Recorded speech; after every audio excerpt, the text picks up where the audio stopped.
I'll say that with all due deference to the many rabbis who are here, who are also the rabbis of Capitol Hill and the rabbis of the Jewish people, and we're all rabbis who are learning and teaching. And so it's my honor to give us just a couple moments of Torah as we stand here while we wait for the next member of Congress to come, Rabbi Levi Shemtov, the Director of American Friends of Lubavitch. Rabbi.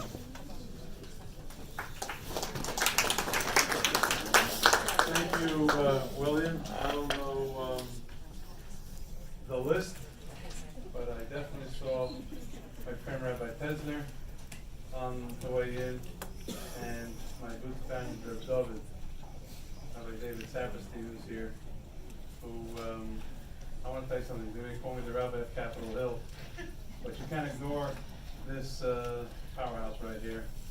And I don't know who else might be in the room that should be recognized, so you'll please forgive me.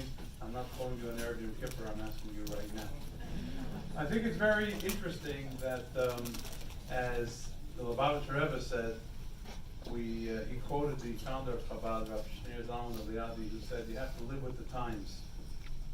Saying that you have to live with the times doesn't sound like an appropriate expression from a Hasidic rabbi who wants to maintain traditions.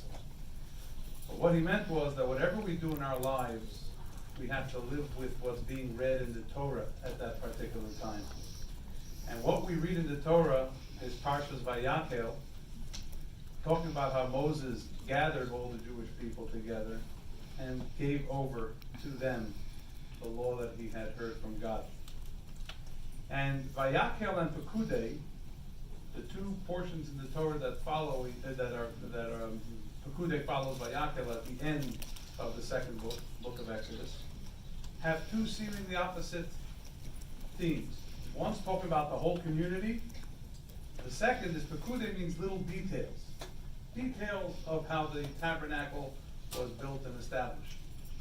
And one interpretation I always heard was that if you want to really have the Vayakhel, you have to have the Pekudei. And the Pekudei, cannot forget about the Vayakhel. For those who may not understand what those Hebrew words mean, is you have the macro and the micro. And you need to have each in order for the other to survive and thrive. A person cannot be on their own. Remember what Elie Wiesel said, great Nobel laureate of blessed memory, noted survivor of the Holocaust, man of faith, showed the triumph of the Jewish people in the past generations. And he always said that the most important thing is to make sure that a Jew is not alone. That's probably the most important Jewish mission. And when you look at the Ten Commandments we just received and read about a few weeks ago in the reading of the Torah, I think that we see two tablets. One that has laws between man and God, and the other that has laws between men and their fellow human being. And what we have to understand is the two mirror each other. You can't be a great person for other people and forget about God. And you can't be a great servant of God and forget about other people. So if there's something we learn from what we're reading in the Torah these weeks, I think it's very, very appropriate for what's happening here today. We're a huge Jewish community of millions of people.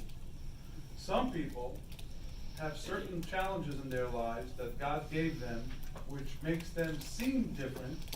But I'm going to quote again Lubavitch Rebbe when he was asked to meet with a group of wounded war veterans.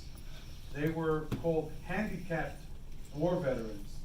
And the Rebbe said, why handicapped? Why not extraordinary? And he changed the name of the program to Mitsuyanim, which means special. Now, I also think that the whole special needs thing pays too much attention. Why not everybody together? Why not inclusion is a much better word?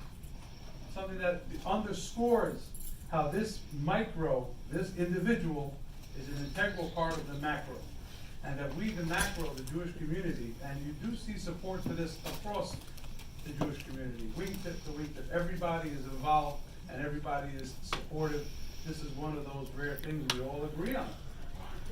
And that is because every individual who has unique challenges, instead of special needs, I think unique challenges might be a better word to say, has to know that the macro, all 5.5 million of us in America, all 14 million of us around the world, we all care for this individual and what they need.